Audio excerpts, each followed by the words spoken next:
Hey guys, so I am magically back for another on-time arc review for 2026, and so far all of my arcs have been on time, romantic, and sapphic. However, the one that I am going to review for you today had at once the same problems as the one that I reviewed kind of sadly last week, and was also better in other ways. So it's an improvement, let's just say that, but still 2026 is having a slow ramp up, I guess, for me. One reason that I was, again, super excited to give you guys this book is because this is the second book in the Glitter Bats series by Jessica James. This is a series of books. There's clearly going to be at least 3 following different members of this band called the Glitter Bats. I reviewed Jessica's first and also debut novel in this series last year. I will link that up above. I read a whole bunch of rocker romances at once, so there's that in the middle, with some other books reviewed that came out around the same time that were also rocker romances. The title of this book is For Our Next Song. This is the story of Keely and Jane. Keely and Jane are both members of the Glitter Bats. When they perform, Keely is the drummer and Jane is the keyboardist. And it was very clear in the first book that they had some sort of a thing going on, but they've also been friends for 10 years who've been crushing on each other, and the rest of the band seems to know, but Keely and Jane don't seem to know.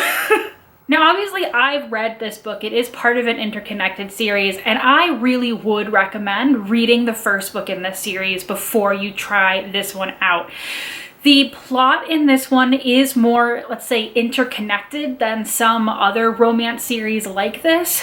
The book really does try to give you a whole summary of what happened in that first book, but the plot was pretty complex on a couple of different levels.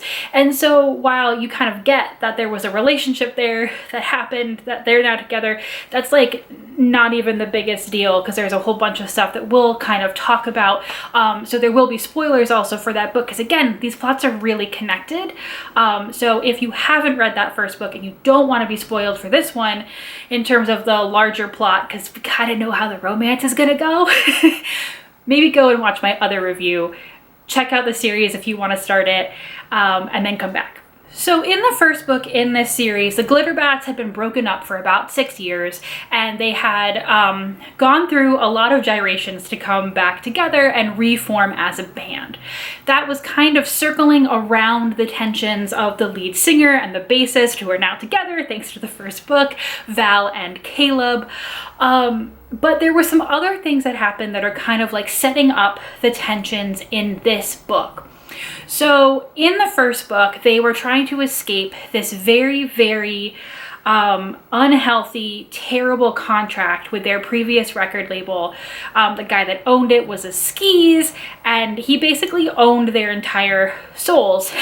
And so it was all about them trying to now, as more mature people in the industry, navigate this contract that they signed when they were starry-eyed teenagers, trying to come back together as people who kind of dramatically broke up 6 years ago and now have really talked in all that time trying to come back together. So there was a lot of moving bits and parts. And so in this one, they are finally back together. The band is a solid unit again, but they are still trying to navigate the ramifications of this contract. They got out from under the skeezy guy in the first book, but in this one, he is back for vengeance, and he is trying to use legal loopholes and his control of their masters. If you followed the Taylor Swift saga, you know that that is the original recordings of their old songs, which he still owns, even if they don't work for his label anymore. And he basically takes them to legal war over control of their masters and use of any of their previous music. And so this is kind of the through line tension that is kind of undergirding this entire story. Keely and Jane have both reacted quite differently to the time spent apart and then the reunion. For Jane grew up in an extremely religious household in which she was always told that her desire to work in secular music was basically like the work of the devil, and she has these parents that are constantly trying to get her to come back to the church. They really don't support what she's doing, and so it's been really important to her to remain financially independent. So when the Glitterbats broke up, Jane threw herself into composing for TV and video games and has made quite a career for herself. And so the Glitterbats reunion kind of coming out of nowhere, she's really excited about it because she loves these people, but at the same time, this whole experience has showed her that this is fragile and she maybe can't depend on it. She doesn't really trust it, and so she needs to, again, to stay financially stable, to stay separated from her family, so that, you know, she can have some peace in her life. She's like working herself into the ground, trying to do all of these things at once. Keely, on the other hand, is super energized by the Glitterbats reunion, and she is basically clearing her entire schedule. Like, she just wants to make more music with the band. Like, she is ready to dive headfirst into this. And so the original tension in the beginning of the book is that Keely and Jane are not seeing eye to eye on this. They get into a fight for like the first time in their life, which is then kind of like forced to resolve because Jane's house floods and she ends up staying with Keely in her guest room for a while.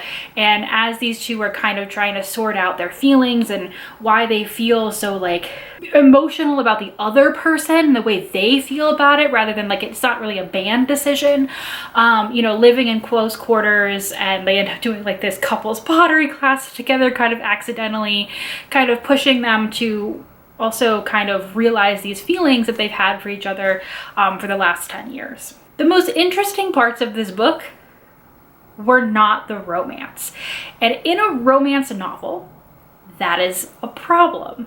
The beginning is kind of weird because Jane is clearly overworked and she asks Keely to come in and help her with something, and like Keely picks a fight for no reason, so this fight that they start with is weird, and then Jane's house floods out of nowhere. Like, there's like, it's, the beginning is really choppy, and just seems to be trying to set up kind of like a close quarter situation where they kind of have to like start to realize like, oh, is this person into me? Keely has been out and proud about being bisexual since the band went public, so she's comfortable, or as comfortable as she can be, being a queer person in the public eye. But Jane, who is bisexual, has never come out. She saw the way that the media treated Valerie, which was covered in the first book. Again, that's why that context is kind of important. And also, again, she's trying to, you know, maintain some type of relationship with her parents, mostly for the benefit of her younger sister, Nora, who's 9 years younger. And Jane has kind of like tried to, as much as she can, kind of protect Nora from her parents and their extreme religiosity. Also, when they finally do get together, it's because Riker, the 5th member of the band that I haven't mentioned yet, is clearly going to be the subject of the 3rd book, has basically like masterminded. They think they're going to like a writing retreat for the band for new music, but surprise, surprise, no one else ends up coming but Keely and Jane. And so like, that whole bit was just like, okay, all right, we're just stumbling along into the moment when they are together. Again, they're supposed to have been pining for each other for 10 years. That's kind of like, I mean, sure, whatever. This book really is Jane's book, even though it is dual POV with the, again, less but still there inclusion of like some like news articles or Twitter, it's not Twitter in this universe, but essentially their Twitter, like kind of interspersed between the chapters. Keely is someone who is very confident and like stable and secure in her sexuality. She is out to everybody that she knows.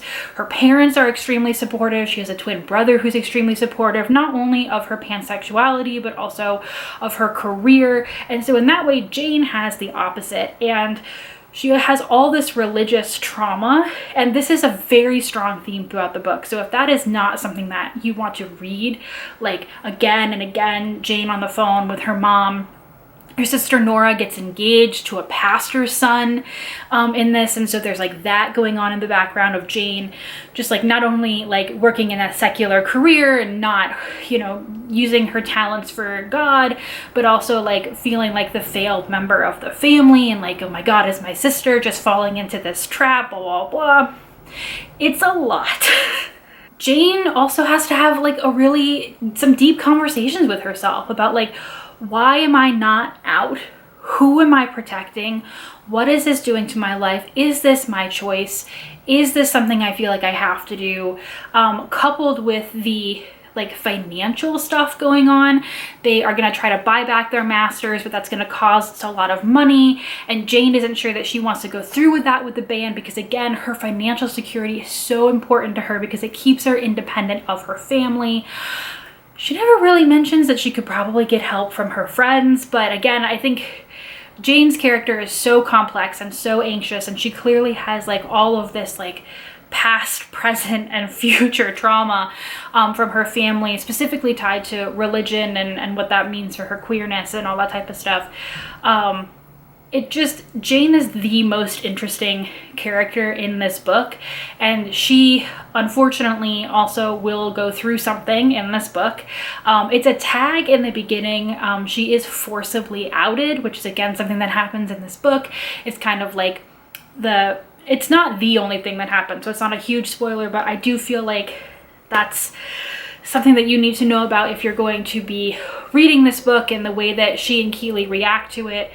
Again, it's Jane's story, and it's super interesting, but I think the problem is that even though Jane is beautifully written, Keeley and the romance kind of become a side character to, again, this whole other thing that's happening with the whole band, and do they make music? Do they buy their masters? Do they do, and like how queerness is handled in the media, and like what it means to like own a media narrative, and what it means to be out versus if you're a female presenting person or a male presenting person. These were some things, a lot of which that were brought up in the first book as well, and I think done really, really well. But I feel like the first book was better balanced between the emotionality of the relationship and the emotionality of the levels of story. Whereas this one, Jane's journey, Jane's relationship with her family, Jane's relationship with herself take that center stage place, which again leaves me with really mixed feelings. So I really liked the book for that, but if you are coming for a romance novel,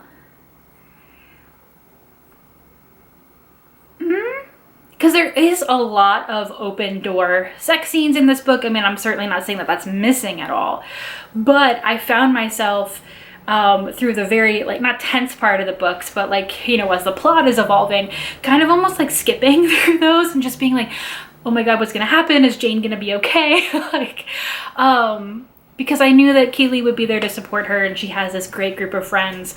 I think one thing that this book has really done is it's like totally invested me in the Glitterbats as like found family. I love them together, and I love seeing them hang out and be happy and back together, especially again because I've read that first book and seen how they all like struggled to like remake this found family. And I am therefore really excited for clearly setting up the next book in the scene with Riker, who is the lead guitarist for the band, and his lady love, who has also been around since the first book, but I maybe don't want to spoil that. Because yeah, I love this family, and I love these characters, and I love this story. But opposed to the first book, this one was story first, romance second, and the first book was a little bit more balanced. So I certainly would still recommend the series, but I do think that it's definitely something where these are not like quick and fluffy romance novels. These are the type of ones that take on a bunch of different themes, which I really, really love in my romance novels. But again, I just wish that it had been better balanced. So again, this is an arc, so if you are watching this review the day that it comes out, it is not out yet, but it will be out tomorrow, Tuesday. So if you're catching this the day after it's posted or anytime after that, this book will be out for you to check out for yourself. If you haven't read the first book, like I said, go back to the first one. I think there's so much about the legal plot, the queerness plot, the media plot, that like is themes that carry through from that book to this book and are just important, I think, for having a deeper understanding of what the larger issues are in these besides just the romances. So if you have not read that first book yet, go back and do that one. I think it's just, I've read some reviews of people who haven't done it and seem to have done this book just fine, but I just think it gives you a deeper understanding of this book and what Jane's inner struggle is that might not be as clear if you haven't read that book, specifically about what happens to Valerie due to her bisexuality. Thank you to Edelweiss and the publisher for this arc. I really, really hope that I am able to get an arc or some copy of Riker's book, because Riker is just like, he's like the meddling Cupid in both books. And I'm really excited for him to get his happy ending because, again, even if the plots are like a little unbalanced or uneven, these books have really, really successfully made me fall in love with all of our main characters, and I can't wait for all 5 of them to be super happy. So I just hope that I can continue to get these reviews out to you on time. We'll see, but I did this one and it is an improvement on the last one. So we're going up, I hope. Thanks guys, bye.